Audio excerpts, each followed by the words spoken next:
Halo gengs, apa kabar semuanya? Kuharap kalian baik-baik saja ya.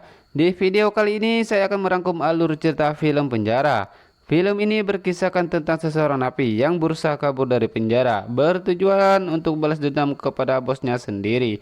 Bagaimana ceritanya? Langsung aja ke alur cerita filmnya. Di awal film, kita diperkenalkan seseorang yang bernama Dong Chi. Dia adalah anggota gangster yang bekerja dengan seseorang bos besar yang bernama Kim Yong. Semasa Dong bekerja, ia adalah orang andalan bosnya. Namun siapapun orang yang menghalangi bisnis bosnya, ia selalu diperintahkan untuk menyelesaikannya.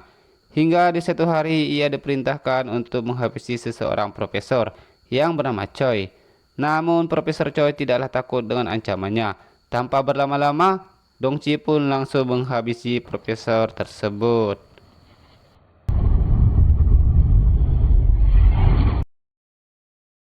Atas insiden tersebut, ia ditangkap dan dijebloskan ke penjara. Hingga ia pun diinterogasi oleh kepolisian dan menanyakan siapa orang yang terlibat dalam kasus kriminal terhadap Profesor Choi. Namun Dongchi tidak berkata apa-apa sedikit pun. Dia tetap setia kepada bosnya dan tidak menyeretnya dalam kasus ini. Meskipun ia telah diancam oleh polisi di penjara selama 10 tahun.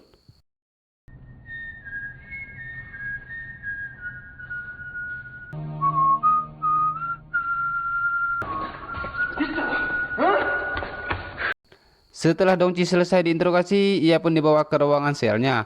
Namun tiba-tiba ia mendengar suara siulan yang terdengar tidak asing baginya. Ia pun langsung mencari di mana berasal suara siulan tersebut. Hingga ia menemukan suara itu, yang ternyata itu adalah sahabatnya sendiri yang bernama Sontan. 네가 어떻게 아직도 살아있냐? Dongchi sangatlah senang bertemu dengan sahabatnya itu, yang ternyata masih hidup. Yang setelah dikabarkan ia dikenakan hukuman mati beberapa tahun lalu, dan tidak disangka sahabat sesama gangster ini pun bertemu 이나 kembali. 성님이나 Di sisi lain, Kim Yong yang sedang merendamkan otongnya bersama rekannya dan mengetahui bahwa Dongchi masuk penjara. Ia pun sangat senang bahwa Dongchi tidak mengatakan apapun dengan polisi, bahwa identitasnya tidak dibongkar oleh Dong. Namun diam-diam Kim Yong sangatlah takut sewaktu-waktu Dongchi akan membongkar identitasnya dengan polisi, bahwa ialah yang menyuruh Dongchi menghabisi Profesor Choi. Hingga Kim Yong pun berencana juga untuk menghabisi Dongchi. Hingga keesokan harinya Kim Yong ke rumah sakit menemui Profesor Choi yang ternyata beliau masih hidup atas percobaan pembunuhan yang dilakukan oleh Dongchi waktu itu. Profesor itu pun tidak mengetahui bahwa yang menyuruh membunuhnya adalah Kim Yong. Karena Kim Yong ingin berbisnis dengannya, namun Profesor Choi menyetujui kerjasamanya dengan satu syarat. Ia meminta Kim Yong untuk membunuh Dong Chi, meskipun ia di dalam penjara. Singkat cerita, kita diperlihatkan di ruangan para tahanan yang sedang makan bersama. Dan mereka memperkenalkan satu sama lain. Tak lama kemudian, salah satu napi tersebut mengejek Dongchi. Mentang-mentang ia napi baru dan gampangnya diejek-ejek oleh senior lainnya. Hingga napi itu pun sengaja memukul teman satu selnya, bertujuan untuk memancing kemarahan Dongchi. Seiring waktu, Kim Yong menemui Dongchi di penjara. Ia sangat berterima kasih kepadanya karena Dongchi telah merahasiakan identitasnya dari polisi.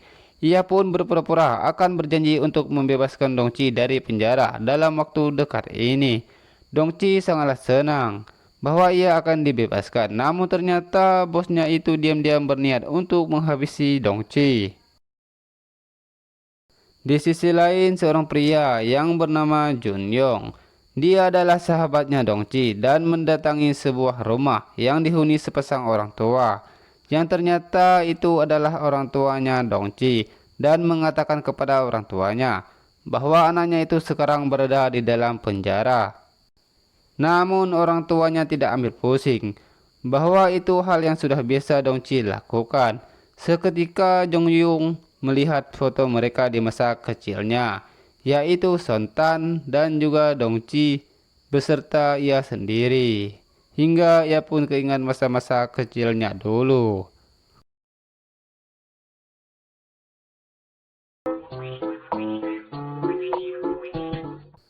Singkat cerita, malam pun tiba. Di ruangan Dongci, tiba-tiba salah satu temannya terbangun dan masuk ke dalam sebuah lubang. Dongci yang melihat itu pun ia sangat terkejut. Hingga mereka pun memberitahu Dongci bahwa itu terowongan yang sengaja mereka gali, bertujuan untuk melarikan diri dari penjara. Singkat cerita, pagi pun tiba. Di saat mereka sedang sarapan, Dongci melihat wajah temannya yang sudah babak belur. Hingga Dongci pun marah kepada pelakunya dan menghajarnya. Namun atas kejadian tersebut ia dipindahkan di ruangan isolasi.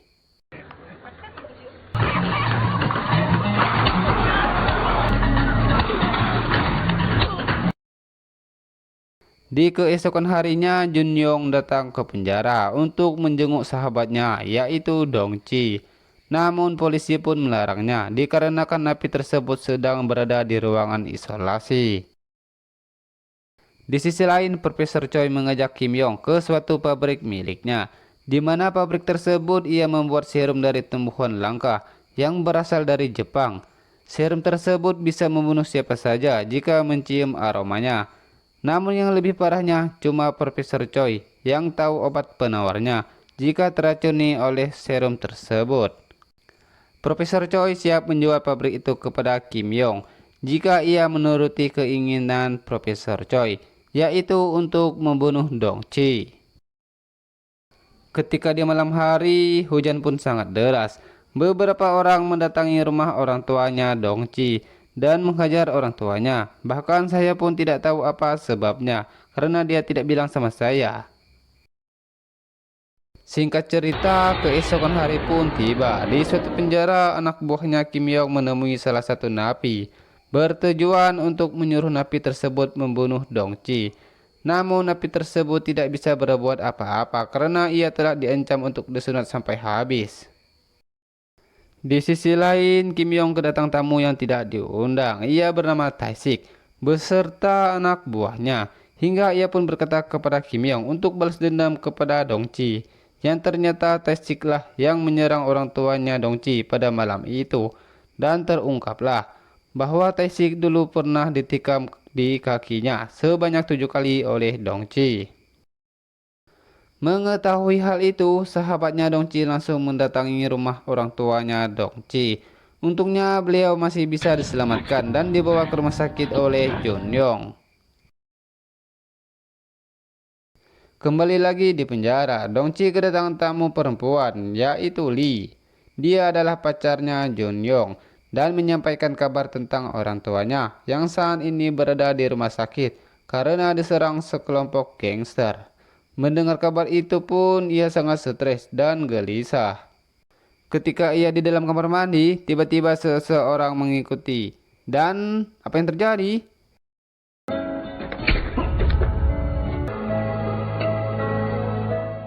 Perlu kalian ketahui bahwa yang menikam Dongci adalah temannya dulu yang pernah ia tolong waktu masih menjadi gangster dulu. Ia pun terpaksa menikam Dongci karena telah diancam oleh anak buahnya Kim Yong. Atas kejadian itu, Dongci dibawa ke rumah sakit. Namun sontan sahabatnya itu sangatlah marah dan mencari siapa pelaku penusukan tersebut.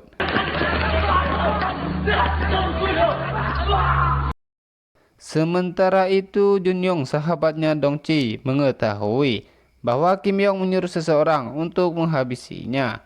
Tidak menunggu lama, ia pun menjenguk sahabatnya itu ke rumah sakit. Junyong pun berkata kepada Dongci bahwa sewaktu ia di penjara, bos mereka yaitu Kim Yong merencanakan untuk membunuh Dongci. Singkat cerita, malam pun tiba. Tidak kerasa Dongci sudah sembuh dari insiden penusukan tersebut dan dipulangkan kembali lagi ke penjara. Dan mereka pun meneruskan rencananya untuk kabur dari penjara serta mempunyai denah yang sangat akurat.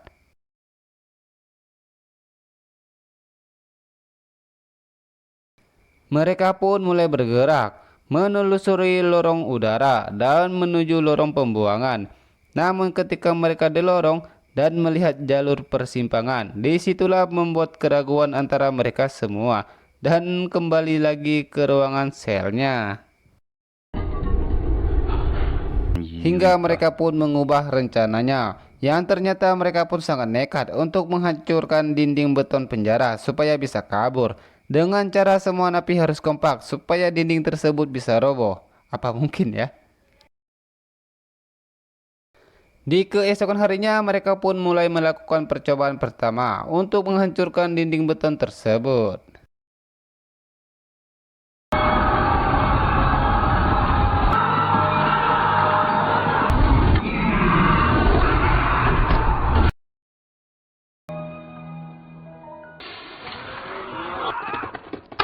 Bagi sipir itu hanyalah hal yang mustahil, mana mungkin hanya dengan tubuh manusia bisa menghancurkan tembok sebesar itu. Di sisi lain, di dalam sebuah hutan, Junjong yang bersama teman-temannya yang sedang latihan menembak, tapi mengapa ia menembaknya ke arah langit? Yang ternyata tembakan tersebut mengenai pesawat jet F-16, hingga pesawat itu pun terjatuh.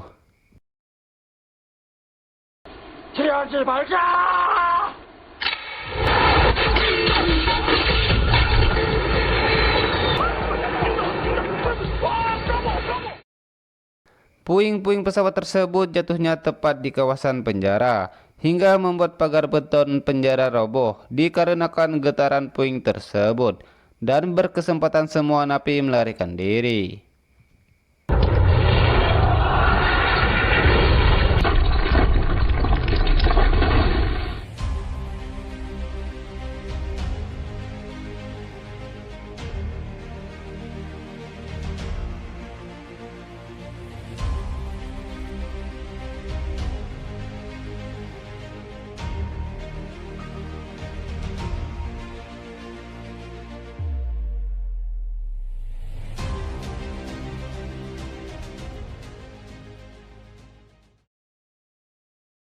Atas tragedi tersebut, polisi pun kewalahan menangkap para napi yang telah kabur.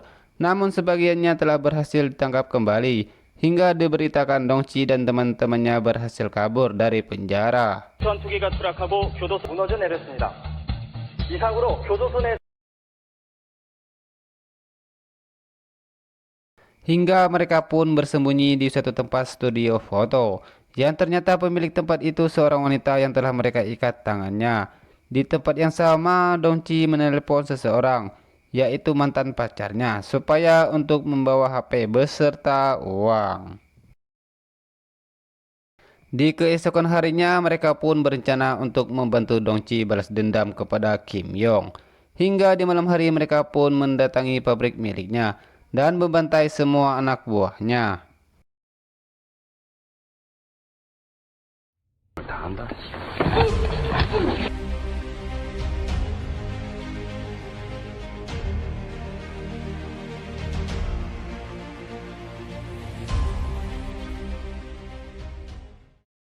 Hingga di keesokan harinya Profesor Choi mengetahui bahwa Dongchi masih hidup, dan ia pun membatalkan kerjasamanya untuk menjual pabrik serum tersebut kepada Kim Yong. Hal itu pun membuatnya kesal dan menyuruh Jun Yong untuk menghabisi profesor tersebut.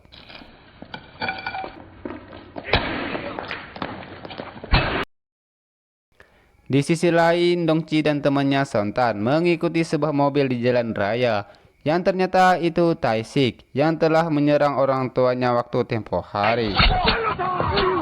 Di waktu yang sama, Kim Yong pun merencanakan untuk melarikan diri dari Dongchi, karena ia telah mengetahui bahwa Dongchi akan menghabisinya.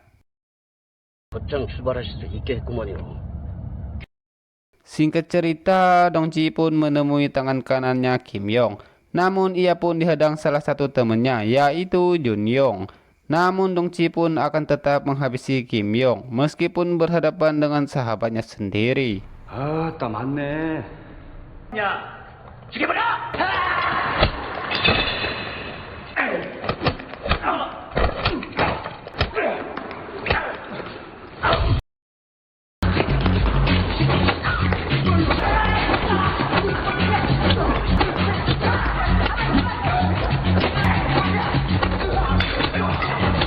Dongchi pun kewalahan melawan orang sebanyak itu. Namun tiba-tiba teman satu selnya datang dan membantunya.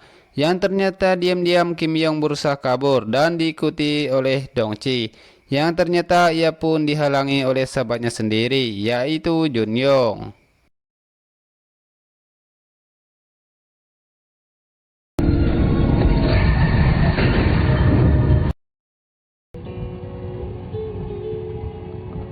Hingga terjadilah kejar-kejaran di jalan raya antara Dongchi dan Kim Yong. Namun ketika di perempatan jalan, ia pun terkepung oleh polisi dan tidak bisa terelakkan lagi. Hingga Dongchi pun turun dari mobilnya untuk balas dendam kepada mantan bosnya sendiri. Dongchi pun sangat marah kepada bosnya sendiri karena ini semua persahabatannya hancur. Namun tiba-tiba